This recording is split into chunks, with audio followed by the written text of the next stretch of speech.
In the previous section, we looked at factors and multiples and explored how they have this really important relationship. This section, section 4.2, we are going to look at more specific versions of those, the greatest common factor and the least common multiple. We're going to use some of the stuff we learned in the previous section about prime numbers, composite numbers, and how to find factors in order to explore these concepts. So let's go ahead and get started. As always, we take a look first at our overview of what this video is going to include and some terminology. We'll start with an introductory activity. We'll talk about prime factorizations and something called the fundamental theorem of arithmetic. And then methods of finding prime factorizations, including increasing primes, two factors, and then a whole conversation about factor trees. We'll talk about factors of numbers again and how that connects us to greatest common factors, common divisors, a term called relatively prime. Two numbers can be relatively prime. And then we'll explore least common multiples. So we're going to start with a little scenario, little introductory activity to sort of illustrate the point that we want to make. Okay, so a little puzzle. So in the past, in the US Department of Commerce building, there were these clocks, and they were meant to count and analyze the population of the United States and how it changed sort of every second, right? Going up, going down. And it was based on 4 different pieces of information: births, deaths, immigrants in, people moving to the United States, and emigrants out, people moving out of the United States. And sometimes those were going up and sometimes those were going down. And so the puzzle that we're going to explore right now is this. So if the plus sign for the birth component, meaning a birth happens, lights up every 8 seconds, and the minus sign for the death component lights up every 12 seconds, and both of those flash at the exact same time, when will the two flash together again at the same time? So go ahead and pause the video and see if you can analyze that.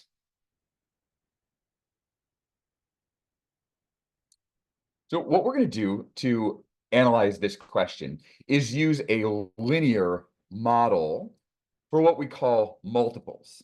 We're going to explore this idea of multiples. So it's sort of a timeline that's going to show the flashing intervals for each component. And so it's going to look something like this.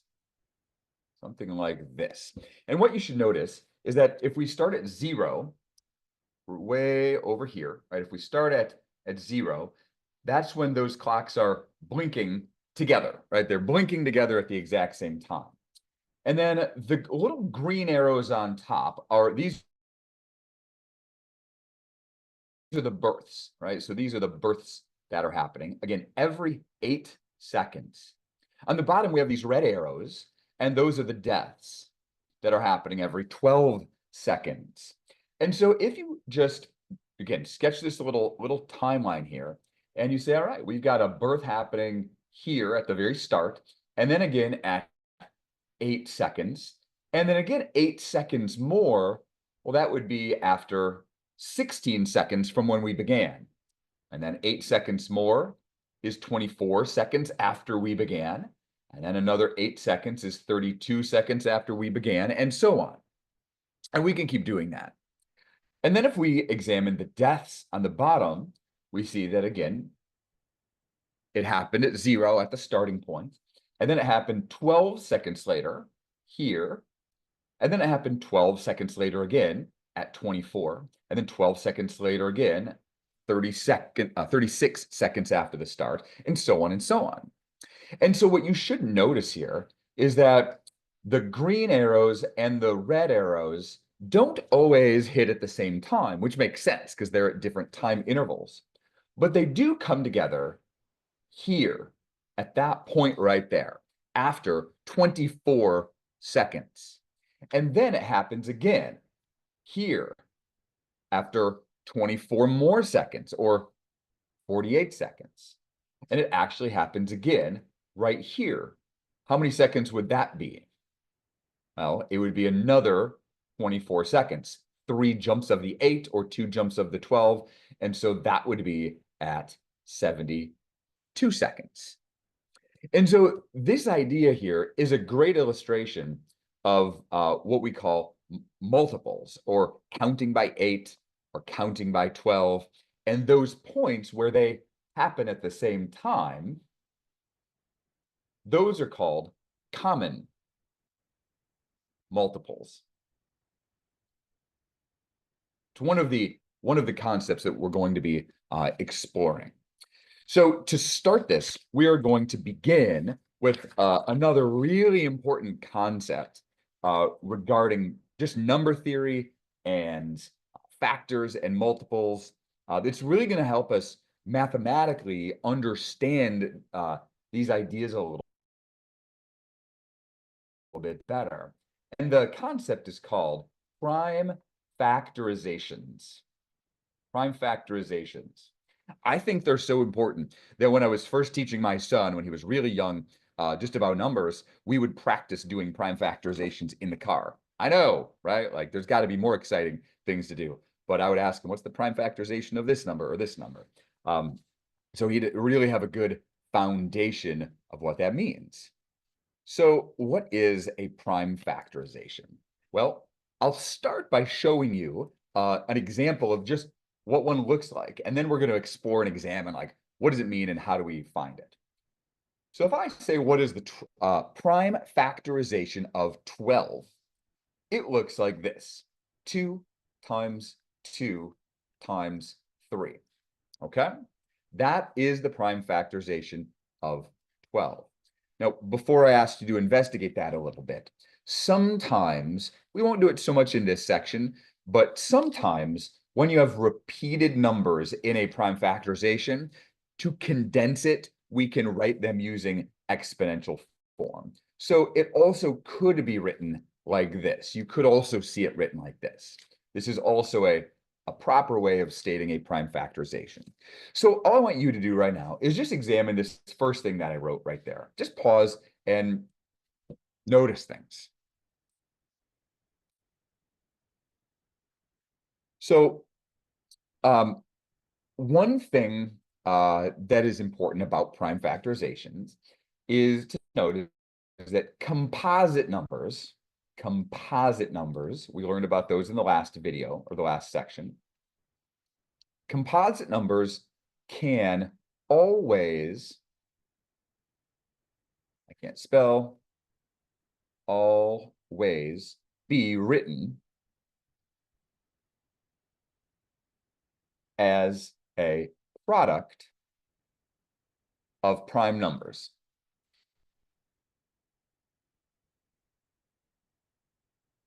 If you remember what composite numbers were, it's sort of like the opposite of a prime number in a way. If a whole number is not prime, meaning the only factors it have would be 1 in itself, then it's going to be composite. For example, 12 is a composite number because it has other factors, other numbers that can divide into it other than 1 in itself. So composite numbers can always be written as a product, meaning numbers multiplied together, a product of prime numbers. So notice this about the prime factorization. Factors are things that are multiplied or things that can be divided into some number. And prime, we know what prime numbers are. 2 is a prime number. So is this 2, and so is 3. There are no composite numbers in this list of multiplication. So every single composite number, like 12, actually has its own distinct prime factorization that looks like this. Often we call prime numbers as the building blocks of the whole numbers. I think of this prime factorization kind of like the DNA, right? We all have our DNA that makes up us. Every number, every composite number has its own DNA, and it's this prime factorization. It's the distinct numbers that would be prime numbers that multiply together to equal the thing you started with. We're going to learn about how to find these later, but I just want you to play around for a moment and try a couple of these. So see if you can just figure out the prime factorization for the numbers 30 and the number 75. So take a moment and pause and see if you can figure out what those would be. So for the number 30, maybe you played around a little bit, and we'll explore, like I said, different ways to do this. But what you should have come up with is the numbers 2 times 3 times 5. Maybe you didn't put them in that order. That's fine. But the standard way we write it is smallest numbers at the beginning, leading up to the largest numbers at the end. 75, maybe you came up with 3 times 5 times 5. Those would be the prime factorizations for 30 and 75. And there is no other factorization that works for 30, unless you just move the order, but that really doesn't change the factorization. And there's no other factorization for 75. And no other number has this exact same factorization.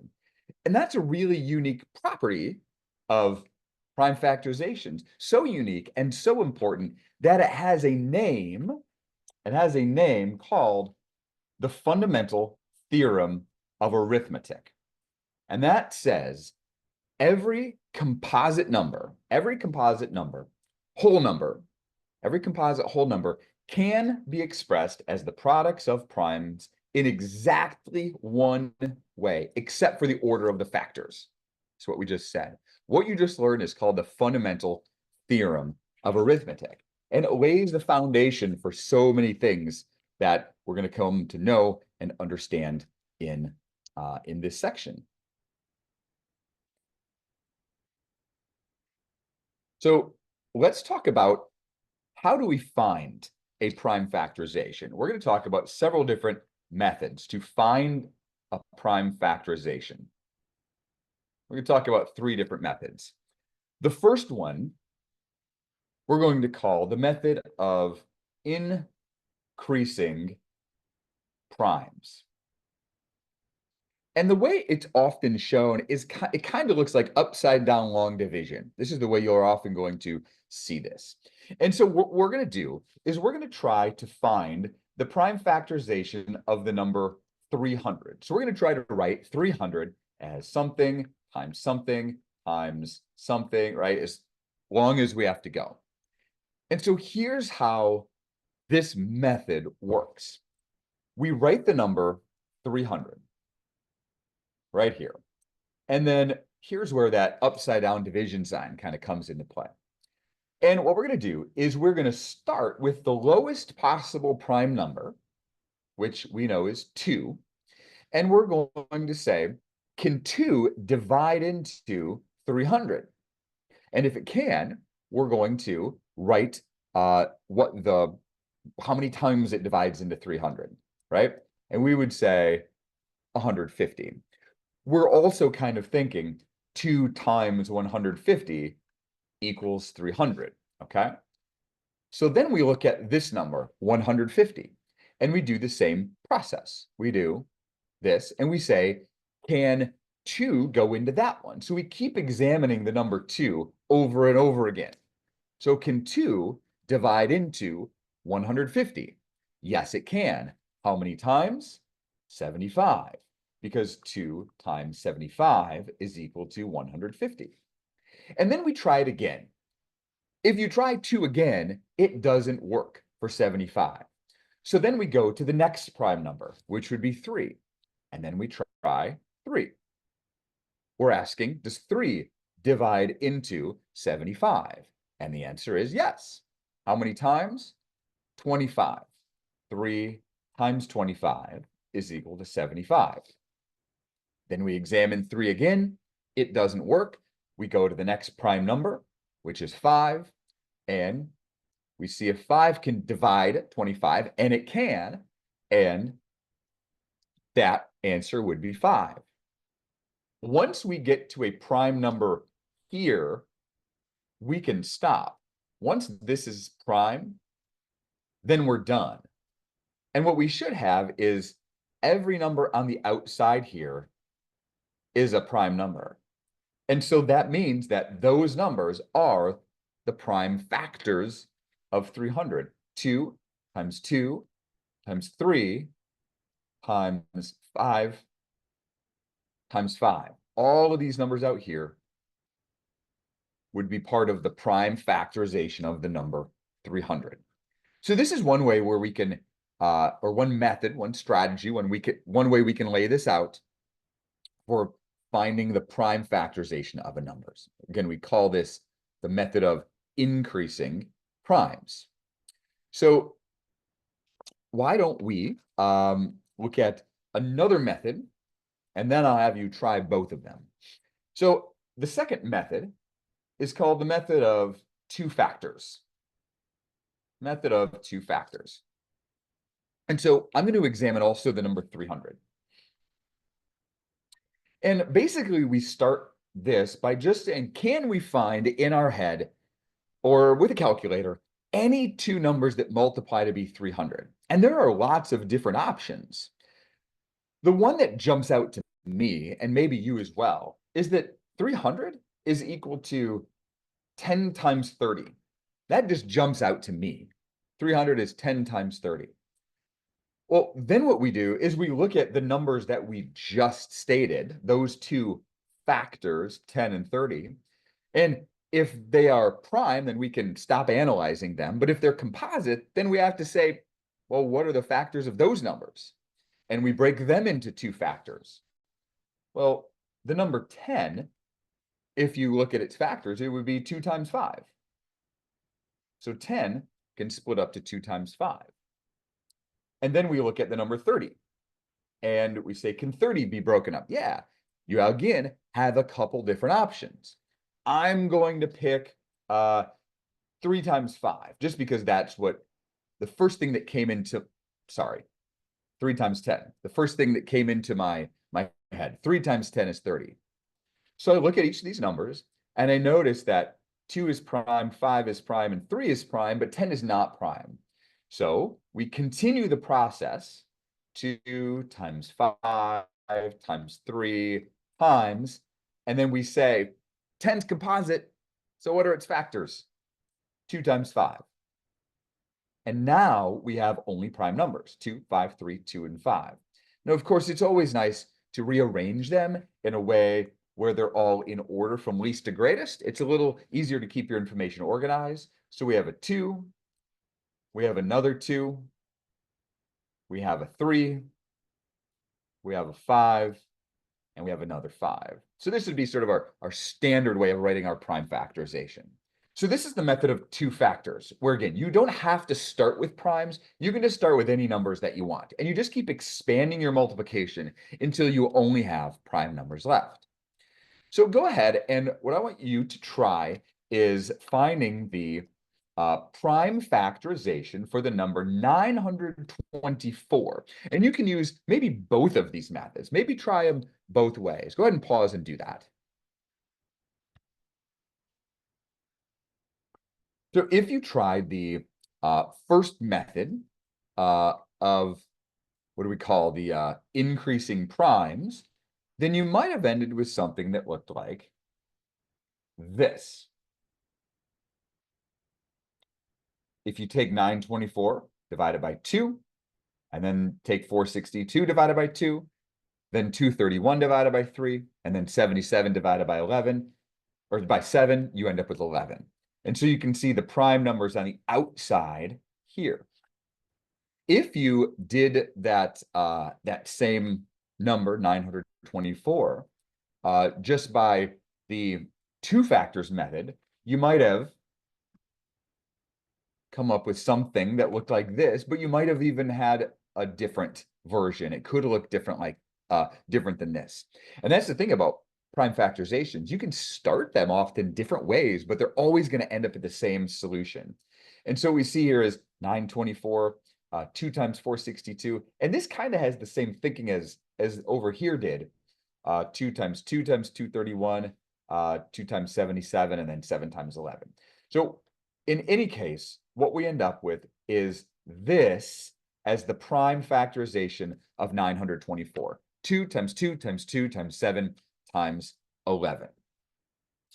Now, those two methods work great. And sometimes those work really well for small numbers. My personal favorite, the one that I often go to myself or that I like to teach the most, is using something called a factor tree. A factor tree. And we're going to examine the number 126. We'll examine the number 126 and we do a factor tree. So I think about it's a tree because you're actually branching off, but it's more the root system that we're exploring, right? Because the roots sort of feed up into the main number. And so when you do a factor tree, you start with two branches coming off of 126. And then again, you can start with any two numbers that multiply to be 126. Again, whatever you come up with is fine. It doesn't have to be prime or not. Maybe the first thing that you notice is that this is divisible by 2. 2 times 63.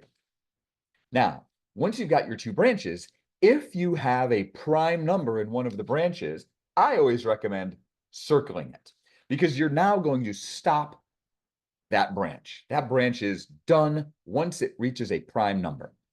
Then you go to 63 and you make two branches off of that one. And there are different options, but one of the single digit multiplication facts is that 7 times 9 is equal to 63. Are either of those prime? 7 is prime, yes. 9 is not, not prime, so we continue branching. 9 is 3 times 3. And since 3 is a prime number, we are done with both of those branches. All of the numbers that are circled there are parts of your prime factorization. I love this method because it shows the connection from one number to the next two factors, okay? It's important that you recognize, though, that when you start writing out the prime factorizations, none of the other numbers above are included. It's only the numbers that are circled at the end. So you state your prime factorization as 126 is equal to, I'm going to go in order, 2 times 3 times 3 times 7. 2, 3, 3, and 7. And again, this shows that prime factorization, the building blocks of 126. So I want you to go ahead and try two different numbers on your own. We'll do 30 and we will do 36. So go ahead and take a moment and do the prime factorizations for both of those using factor trees.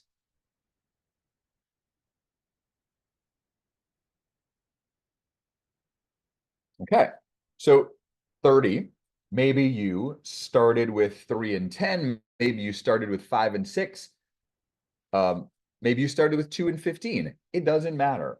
I'm going to start with 5 and 6 because I think it's the most common. I noticed that 5 is prime, 6 is not, so we continue with 6 to get 2 and 3. 2 and 3 are both prime, so we can say that 30 is equal to 2 times 3. Let's use the x, 2 times 3 times 5. And that is the prime factorization of 30. 36 is maybe how you started was 6 times 6. That's probably the most common.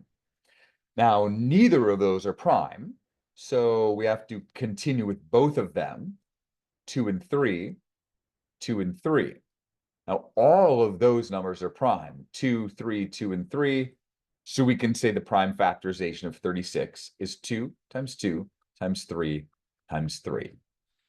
Again, the factor tree is the tool, but this is the prime factorization, okay? Again, that's my personal favorite because I like the visual. I like the visual, okay? So let's just try one more and use whichever method you prefer. We're going to use a bigger number here, 240. Find the prime factorization of 240 using any or in all methods if you would like. So for this, again, I love the prime factorization with the factor tree. So I'm going to make my two branches. You have so many options that you could start with here. I'm going to go with 24 times 10. I see that 0 at the end, and it immediately allows me to use a 10. So that's where I'm going to start. 24 is not prime, so maybe I'm going to do 4 times 6. And 10 is not prime. My only option is 2 times 5. When I examine this branch, I notice I've got two prime numbers over here, but neither of these are prime. 4 can be stated as 2 times 2, both of which are prime, and 6 can be stated as 2 times 3, both of which are prime. So what you're going to notice here is we have 6 different numbers that are part of the prime factorization. 2 times 2 times 2 times 2, I've got 4 2's, times 3, and then times 5. You can also, again, condense it using exponential notation like this, 2 to the 4th times 3 times 5. Either of these is okay. Now, before we end, just take a look at your own, if you did a factor tree, or your own method, and see how it compares to mine. I'm guessing not everybody watching this used 24 and 10 as your first two numbers. But notice what happens if you use different numbers and how the next lines, the next branches start to all come together. So you're going to, no matter what, end up with these 6 numbers at the bottom. And that is this idea of prime factorizations. And again, we're going to continue to use that throughout the rest of this section.